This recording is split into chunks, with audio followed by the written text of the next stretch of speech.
మన సాంప్రదాయంలో కుంకుమ బొట్టుకు ఎంతో ప్రాధాన్యత ఉంది. మహిళలందరూ బొట్టు పెట్టుకుంటారు. అయితే భర్త భార్య నుదుటిపై సింధూరం పెట్టి ఆమెను జీవిత భాగస్వామిగా స్వీకరిస్తాడు. సనాతన ధర్మంలో కుంకుమకు మతపరమైన సాంస్కృతిక ప్రాధాన్యత కూడా ఉంది. సింధూరాన్ని తొలిగా శివుడు ఉపయోగించాడు. వివాహం చేసుకున్నప్పుడు శివుడు పార్వతీదేవి నుదుటిన బొట్టు పెట్టాడు. అప్పటి నుండి ఇది ప్రతి హిందూ వివాహంలో భాగమైంది. కుంకుమ బొట్టు పెట్టుకోవడం అనేది కేవలం ఒక సాంప్రదాయం మాత్రమే కాదు. దీనితో మహిళలు అనేక ఆరోగ్య ప్రయోజనాలు కూడా పొందుతారు. నిమ్మ, పసుపు వంటి సహజ పదార్థాల నుండి కుంకుమను తయారు చేస్తారు. ఇది ఒత్తిడి, ఆందోళన, నిరాశను తగ్గిస్తుంది. జ్ఞాపక శక్తి, మానసిక స్థితిని మెరుగుపరుస్తుంది.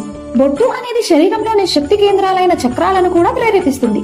క్రోమ్, టెంపుల్ పై ఉన్న చక్రాలు బొట్టు పెట్టుకోవడం ద్వారా యాక్టివేట్ అవుతాయి.